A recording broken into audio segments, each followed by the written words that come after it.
한번 따라해 보시겠습니다. 죄와 벌. 같은 제목으로 지금 세 번째 시간을 맞이했습니다. 지난주 금요일에는 이스라엘의 주변국 중에서 에돔, 암몬, 모압 이 세 나라의 죄악을 심판하시겠다고 하시는 하나님의 말씀이었습니다. 이들의 잔인함과 잔혹성은 특히 전쟁 상황 속에서 드러났기 때문에 저는 아무리 무질서한 전쟁 중이라 하더라도 넘지 말아야 할 선이 있다는 점을 말씀드렸고요. 그것이 바로 인도주의라고 일러드렸습니다. 그리고 인도주의가 세계사 속에서 실현된 한 사례로서 1864년 스위스의 제네바 협약을 소개해 드렸었습니다.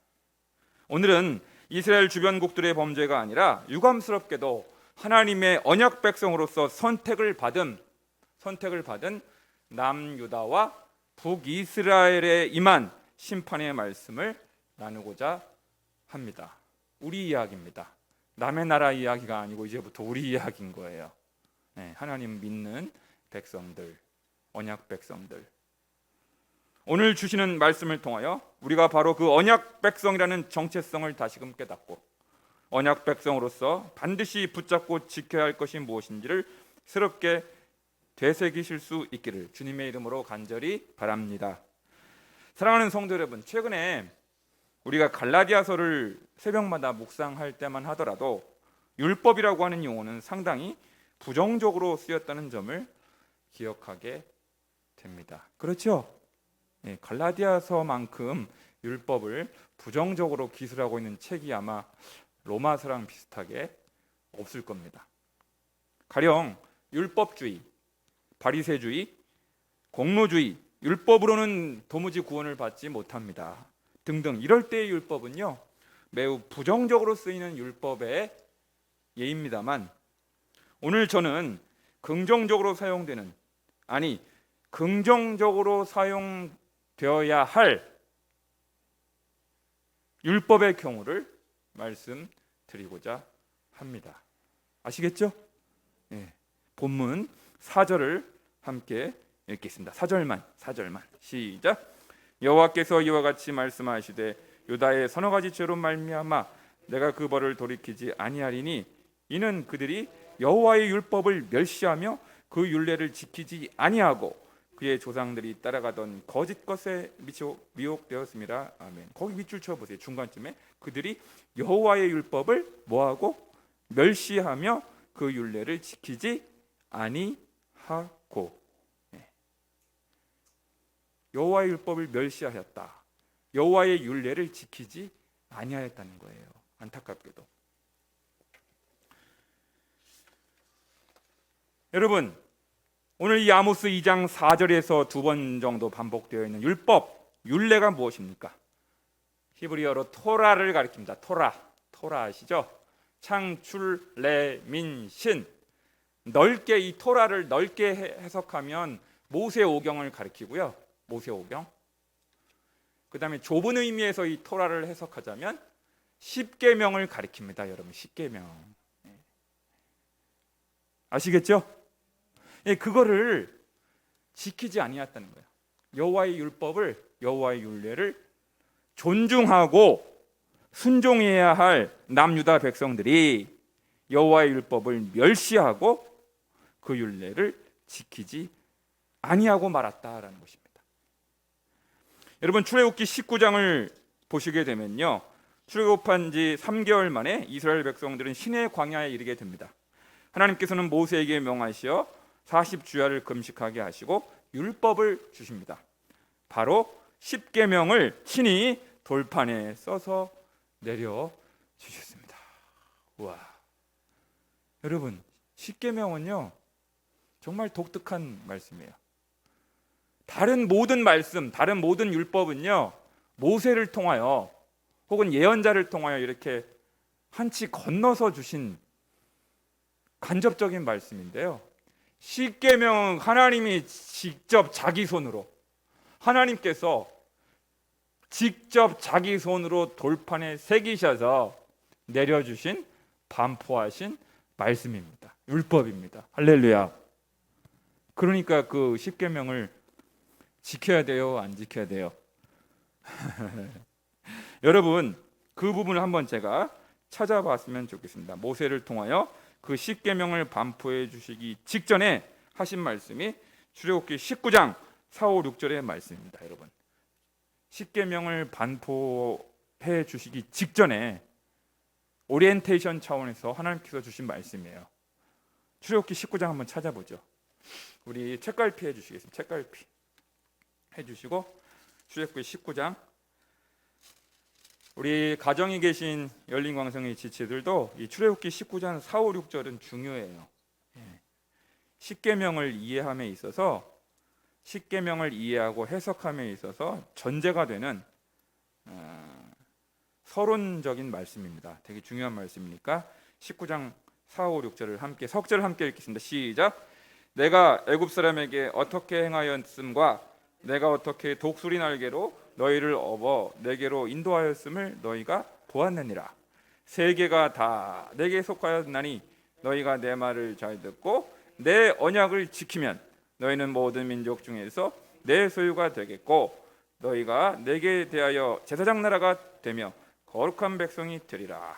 너는 이 말을 이스라엘 자손에게 전할지니라. 아멘. 지금 이게 십계명을 반포해 주시기 직전의 상황이에요. 거기 밑줄 치세요. 중간에 보면 너희가 내 말을 잘 듣고 내 언약을 지키면, 밑줄 치세요. 내 언약을 지키면, 내 언약, 하나님의 언약, 여호와의 언약, 언약법, 토라, 하나님의 율법의 심장부라고 할 수 있는 그 십계명을 우리 주님께서 내려 주시면서 내 언약을 잘 지켜라, 지켜라, 지켜라. 사랑하는 성도 여러분, 하나님께서는 수많은 세상의 민족과 열방 가운데 오직 한 나라인 이스라엘 민족과만 언약 관계를 체결해 주셨습니다. 하나님과 언약 관계를 맺은 나라는요, 이 세상의 수많은 나라들과 민족들과 족속들 가운데 단 한 나라입니다. 여러분, 어느 나라예요? 이스라엘입니다. 선택받았어요. 그래서 선민이라고 하잖아요. 선택받은 민족. 자기 친백성을 삼아 주셨습니다. 그러니까요, 적어도 다른 이방 민족들, 모압이니 암몬이니 에돔이니 그런 나라들은 하나님을 알지도 못하고 율법을 받지도 못했잖아요. 그러니까 막 살아도 아이고 저것들은 하나님도 알지 못하고 율법도 알지 못하고 하니까 우리가 좀 봐줄 수도 있어요. 사실은 하나님 모르잖아. 그러나 적어도 이스라엘 민족만이 하나님의 율법을 직접적으로 받은, 십계명을 부여받은 이스라엘 민족만이라도 제발 하나님을 경외하고 여호와의 율법과 그의 율례를 잘 지켜서 거룩한 나라, 제사장 나라를 만들기를 우리 하나님은 간절히 원하고 계셨습니다. 할렐루야. 율법을 주신 거예요. 율법을.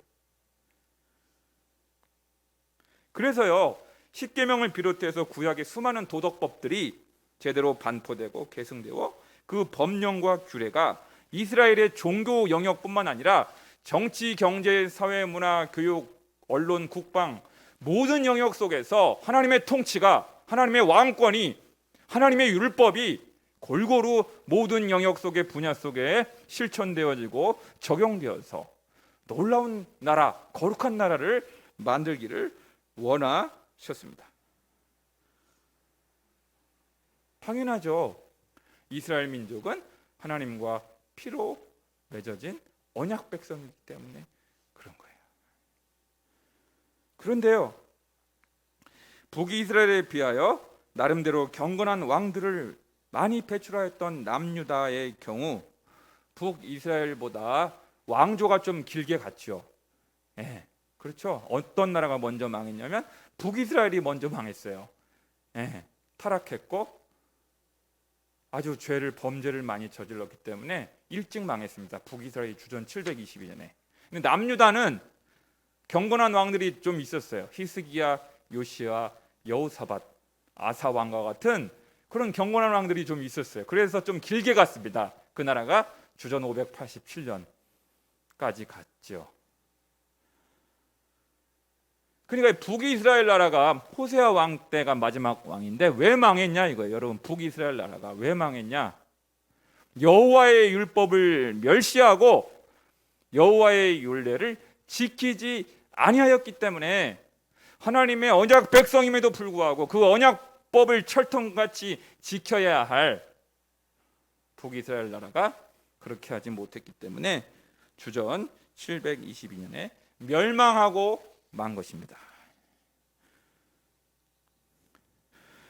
사랑하는 열린광성의 지체 여러분, 하나님을 알지 못했던 이방 민족들에게는 여러분 율법을 받지 못했기 때문에 다른 이방 민족들 있잖아요. 주변 나라들 뭐 모압, 암몬, 에돔, 뭐 아람, 블레셋 이런 나라들에게는요. 그럼 그런 나라들은 어떻게 그 나라를 지켜줄 수 있겠는가? 보편적 도덕법이라고 할 수 있는 양심의 법이 존재합니다, 여러분.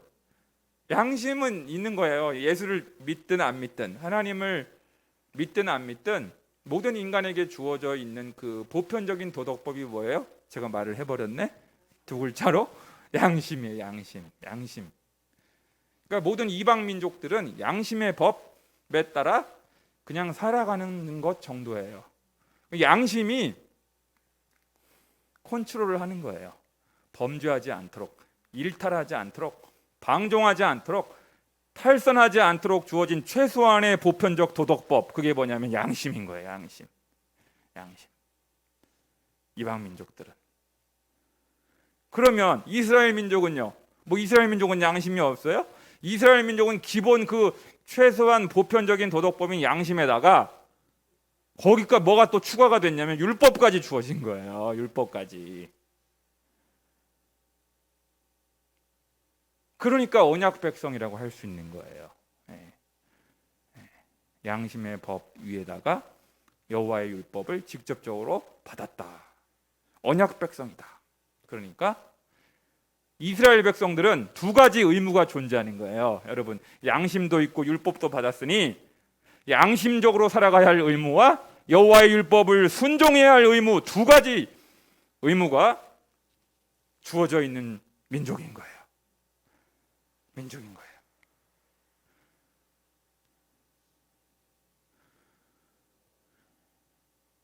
그 다음에 오늘 이 시간 여러분들에게 제가 말씀드려야 할 거가 뭐냐면 구약의 이 아모스서를 비롯하여 구약 율법을 관통하는 핵심 키워드인 히브리어 미슈파트와 제다카에 관하여 다시 한번 말씀을 드리겠습니다. 제가 새벽에 시편 큐티할 때, 시편 새벽 설교 때도 말씀드린 적이 있지만 너무 중요한 구약 성경 창세기부터 말라기서를 관통하는 지배하는 핵심 키워드가 뭐냐면 미슈파트와 제다카입니다. 여러분 이 두 가지만 확실하게 딱 머릿속에 정리가 되면요, 구약 성경이 어렵지가 않아요. 이제는 어디를 펼쳐도.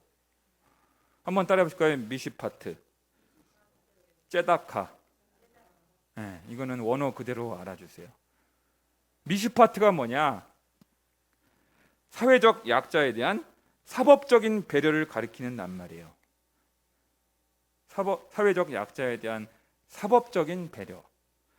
대개 우리말 성경에서 공평, 공정, 정의, 공의 등으로 번역이 되는 낱말인데요. 특히 재판정에서, 법정에서 실천되어야 할 하나님의 법도를 말합니다. 그게 미슈파트예요. 소위 인정하고 싶지는 않지만 우리 사회에 통용되는 명제가 있죠.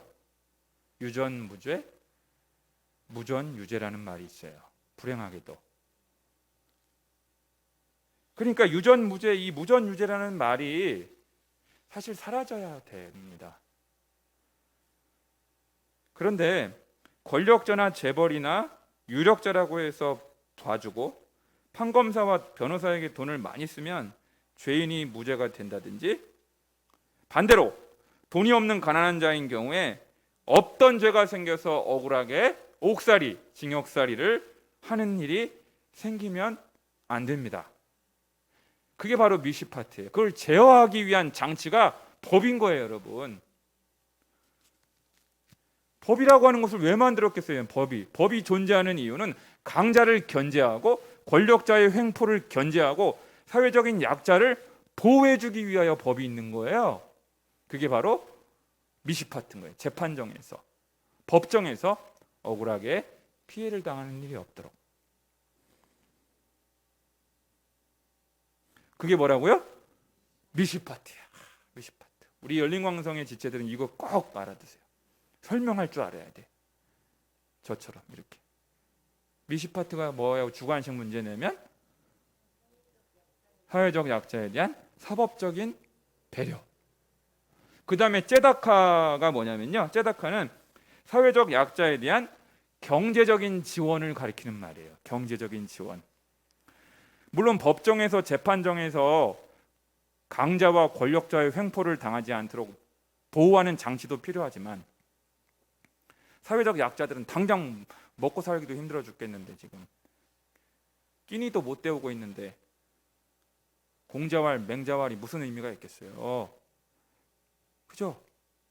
그리고 당장 굶어 죽을 위험이 있거나 당장 살 집이 없어서 쫓겨난 사람들에게 헤비타트, 집을 지어준다든지 먹을거리를, 빵을 챙겨준다든지, 그게 바로 째다카입니다.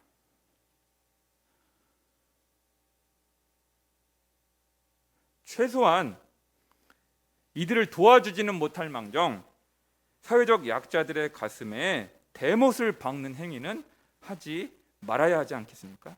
이게 바로 째다카예요. 째다카입니다. 아셨죠? 여러분, 이게 창세기부터 말라기까지 구약 성경을 관통하는 두 중심 주제예요. 이거 두 개가 히브리 성경의 핵심 주제예요.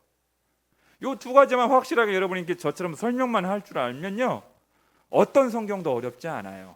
이제부터는. 구약에 대해서요. 구약은 좀 어렵잖아요, 여러분. 신약에 비해 절대 어렵지 않습니다. 파원의 두 중심과 같은 것이 바로 미시파트와 째다카입니다. 사랑하는 성도 여러분, 그런데 남유다도 언약 백성이지만 북이스라엘도 언약 백성 아닙니까? 둘 다 언약 백성인데 북이스라엘 공동체는 과연 미슈파트와 째다카를 존중하고 이를 잘 지켰다고 할 수 있겠습니까? 6, 7, 8절을 함께 읽겠습니다. 6, 7, 8절.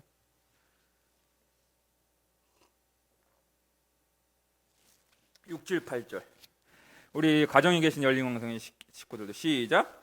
여호와께서 이와 같이 말씀하시되 이스라엘의 서너 가지 죄로 말미암아 내가 그 벌을 돌이키지 아니하리니 이는 그들이 은을 받고 의인을 팔며 신앙결례를 받고 가난한 자를 팔며 힘없는 자의 머리를 티끌 먼지 속에 발로 밟고 연약한 자의 길을 굽게 하며 아버지와 아들이 한 젊은 여인에게 다녀서 내 거룩한 이름을 더럽히며 모든 제단 옆에서 전당 잡은 옷 위에 누우며 그들의 신전에서 벌금으로 얻은 포도주를 마심이니라. 지금 북이스라엘의 죄악상을 지금 하나님께서 폭로하시고 고발하시는 내용인데요, 지금 분위기를 보아하니 미시파트와 째다카가 제대로 적용이 되고 실천이 된 것 같아요, 안 같아요? 전혀 반대로 가고 있죠. 전혀 반대로 가고 있는 거예요. 언약 백성인데. 제가 이 짧은 시간에 오늘 이걸 구구절절 다 풀이해드릴 수는 없고요, 한 군데만 제가 여러분들이 좀 특징적인 거, 인상적인 거, 중요한 것만 풀이해드릴게요. 여러분 8절에 보면 모든 제단 옆에서 전당 잡은 옷 위에 누우며, 거기 하나 밑줄 쳐보세요. 전당 잡은 옷 위에 누웠다. 이게 무슨 뜻이냐면, 잘 들어보세요. 설명이 좀 필요합니다. 여러분 저를 한번 봐주실까요? 오늘날 우리는 돈이 필요하면 은행에 가서 대출을 받으면 됩니다. 그런데 가난한 서민들의 경우, 뭐 요즘도 그렇지만 너무 찢어지게 가난한 사람들은 은행 문턱이 너무 높아요. 그래서 돈을 대출받기가 너무너무 어렵죠. 그래서 옛날에 은행에서는 돈을 안 꿔주니까 전당포라고 있었습니다. 전당포. 아시죠? 어른들은 다 아실 거예요. 전당포. 어른들은. 전당포가 뭐죠? 돈이 당장 급전이 필요한데 뭐 어디 가서 꿀 데도 없고 막 은행에서는 안 꿔주고, 그래서 시계라든지 귀금속을 맡기고 돈을 얼마간 빌려주는 곳이 전당포입니다. 맞죠? 네, 전당포. 요즘 청소년들, 어린이들은 전당포 잘 모를 것 같은데. 그런데요, 이 구약 시대 때 가난한 자들이 돈을 빌릴 때 돈을 빌려준 사람을 채권자라고 하고 꿔간 사람을 채무자라고 하잖아요. 채권자가 지켜야 될 규정이 있어요. 룰이 있었어요. 그게 출애굽기 22장 25절에서 27절을 함께 찾아보겠습니다. 여러분과 여기 책갈피 하시고 출애굽기 오늘 출애굽기를 많이 찾네요. 22장. 출애굽기 22장. 출애굽기 22장. 22장 25, 26, 27절.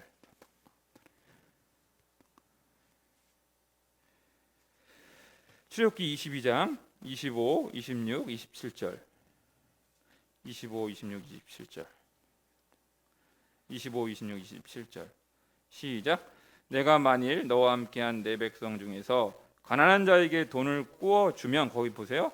너는 그에게 채권자 같이 하지 말며 이자를 받지 말 것이며, 내가 만일 이웃의 옷을 전당 잡거든 해가 지기 전에 그에게 돌려 보내라.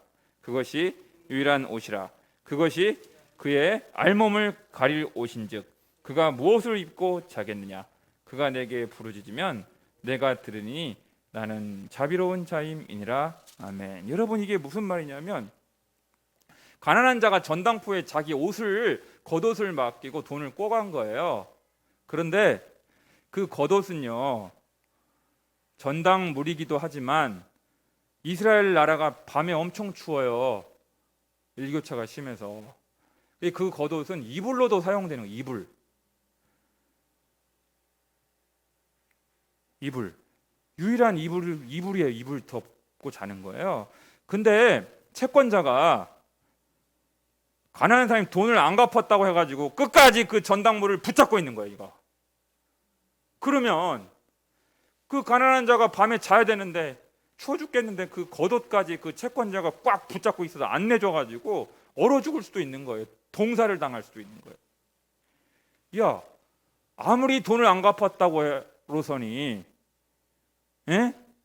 그 가난한 자가 입고 있던 겉옷마저 붙잡고 그 제단 옆에서 누워 있어야 되겠냐? 안 내주고. 그렇게 무자비한 일이 어딨냐 이거예요. 그렇게 비인간적인 행위가 어디 있냐 이거예요. 벼룩에 간을 빼먹어도 유분수지. 그때 쓰는 말인 거예요. 얼마나 무자비한 겁니까? 얼마나 비인간적입니까? 그러니까 우리 하나님은, 여러분 이 율법을 보세요. 출애굽기 22장 요 25에서 27. 우리 하나님은 철저하게 약자 편이에요, 강자 편이에요? 할렐루야. 여러분 잘 알아들으시네. 이제 우리 하나님은 얼마나 사회적 약자 편인지 몰라요. 우리 하나님은요, 그분 자체는 전능하신 분이시고 강하신 분이시잖아요. 위대하시고 강력하시고 전능하신 분이고 가장 강하신 분이잖아요. 애굽의 병거와 군대를 홍해에 다 빠져 죽게 만드신 위대하시고 전능하신 분인데, 그분은 오히려 약자 편이에요. 약자 편. 얼마나 약자를 배려하시고 갑의 편이 아니고 을의 편이신 거예요. 을.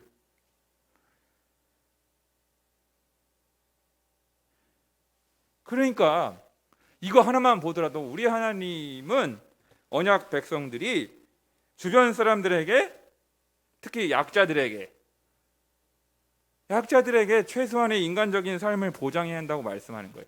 여러분, 우리 예수님이 그러셨잖아요. 복음서에 보세요.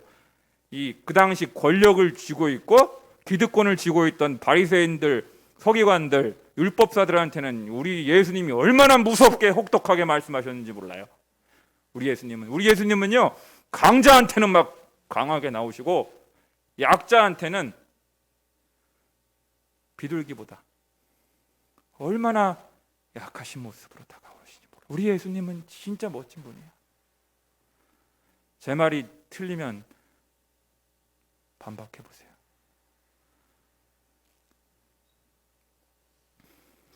그러니까 지금 이 제단 옆에서 전당 옷 잡고 누워 있는 거면 자기 제단이라고 하는 종교적인 행위를 하는 데 아닙니까? 종교적인 뭐 예배를 하거나 제사를 한다거나 뭐 제물을 바친다거나.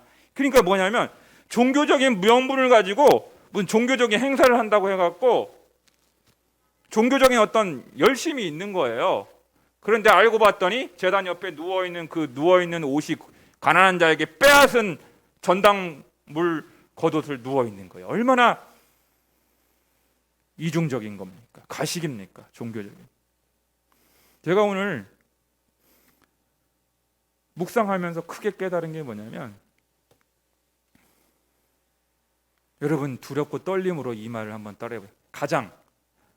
가장 종교적인 사람이 가장 비인간적인 사람이 될 수가 있습니다.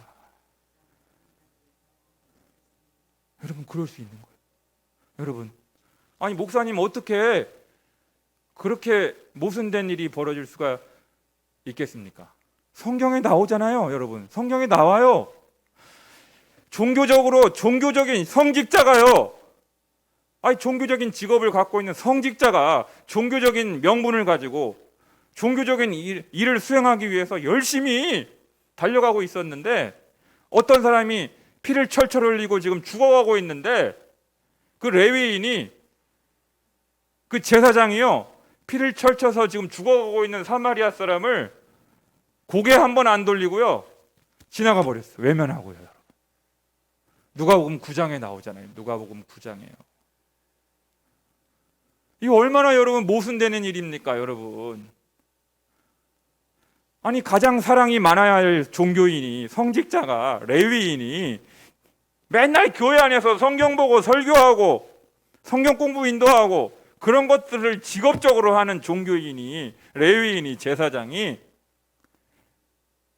피를 철철 흘려가지고 지금 쓰러져 있는 사람을 콧방귀도 안 끼고 자기 볼일 보러 그냥 막 가는 거예요.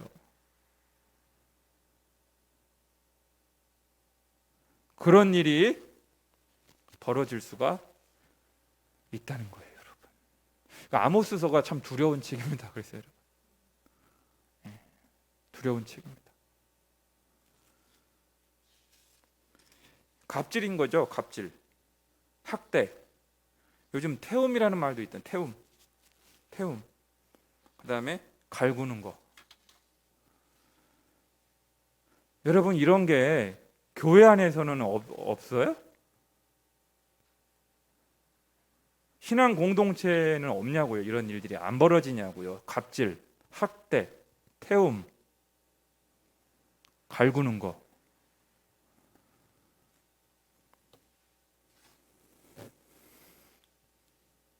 왜 없습니까? 왜 없습니까? 여러분 율법을 받지 못한 이방 민족들도요, 양심적으로라도 그런 거 안 합니다. 하물며 하나님의 언약 백성으로서 심지어 율법을 받은 이스라엘 백성들은 더더욱 그렇게 하면 안 되지 않겠습니까? 그래서 호세아 6장 6절에 나는 인애를 원하고 제사를 원하지 아니하며 번제보다 하나님을 아는 것을 원하노라고 말씀하고 계십니다. 할렐루야. 맞다. 나는 인애를 원하고 제사를 원하지 아니하노라.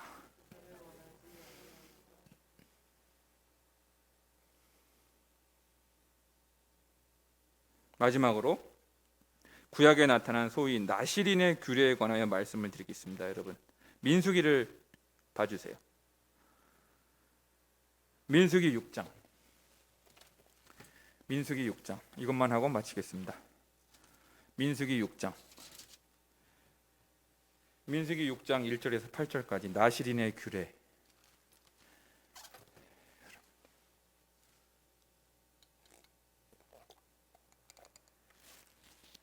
민수기 6장 1절에서 8절 조금 긴데요. 교독하겠습니다. 제가 1절 할게요. 여호와께서 모세에게 말씀하여 이르시되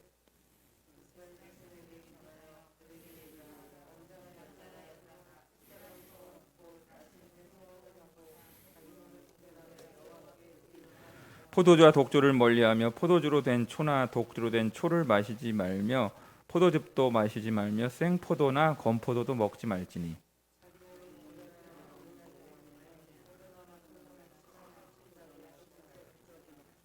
그 서원을 하고 구별하는 모든 날 동안은 삭도를 절대로 그의 머리에 대하지 말 것이라. 자기 몸을 구별하여 여호와께 드리는 날이 차기까지 그는 거룩한즉 그의 머리털을 길게 자라게 할 것이며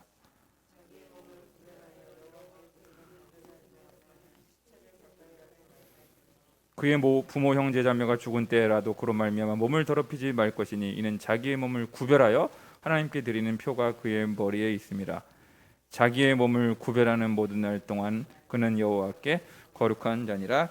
아멘. 여러분, 여기 제일 많이 반복되는 낱말이 뭡니까? 자꾸 반복되는 낱말이 나실이는 구별된 자라는 겁니다. 여러분, 나실이라는 말 뜻 히브리어 나찌르, 나실이 그런 뜻이에요. 주님께 몸을 바친 사람들, 거룩하게 구별된 사람들, 이런 뜻인 거예요. 그러니까 우리 그리스도인들의 정체성이죠. 구별된 자로서 구별된 삶을 살아야 할 의무가 주어진 존재들이 바로 우리 그리스도인들인 거예요. 성별된 삶, 구별된 삶, 거룩한 삶. 그런데 오늘 아모스 본문으로 다시 돌아가면요, 오늘 본문에 보면 아모스 2장 12절에 보니까 그러나 너희가 나실 사람으로 포도주를 마시게 했다. 그러니까 나실인은 포도주를 먹으면 돼요, 안 돼요? 그게 나실인의 규례, 나실인이 지켜야 할 룰이에요. 룰, 규정입니다. 죽었다 깨나도 지켜야 되는 룰이라고요. 나실인은 포도 씨도 먹으면 안 되고 껍질도 먹으면 안 될 정도로 취해서 살아갈 존재가 아닌 것이죠. 그런데 그 사람들을 유혹해서, 야, 우리 사장님도 안수 집사인데 다 술 잡수어. 우리 교회 장로님도 잡수어. 너도 먹어도 돼. 그러면서 꼬시는 거예요. 그래서 나실 사람으로 포도주를 마시게 한대요. 마셔서는 안 되는데 괜찮아. 사람이 그렇게 고집시켜갖고 너무 그렇게 율법적으로 살면 안 돼 하면서 마셔도 된다는 거예요. 마셔도.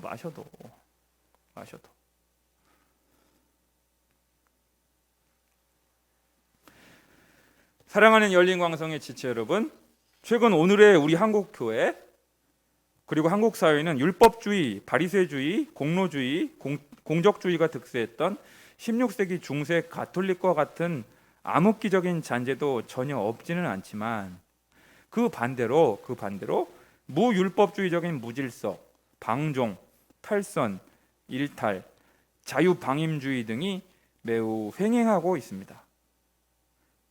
기독교의 복음을 크게 오해한 까닭입니다. 그러므로 오늘의 시대를 제대로 진단하고 정확하게 분별해야 하겠습니다.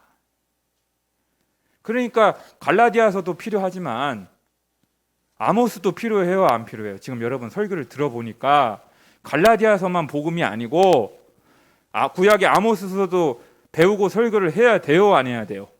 해야 되는 거예요, 여러분. 갈라디아서 중요한 복음서죠. 아주 중요한 복음이 담겨 있는. 그러나 지금은 어떤 의미에서 보면 갈라디아서도 필요하지만 이 아모스서가 우리 시대에 우리 한국 교회가 너무 무질서하거든요. 지금 막 가정이 무너져 있고 부부관계가 막 파탄이 나 있고 교회 목회자들이 지금 사고 친 데가 한두 군데가 아니고요. 그냥 질서도 없고 뭐 십계명도 없고 그냥 막장 드라마인 거예요. 교회가 막 그러니까 이거를 제어하려고 하면은 아모스서로 가야 되는 거예요. 아모스서를 구약의 율법이 필요한 거예요. 왜 율법이 안 필요합니까, 여러분?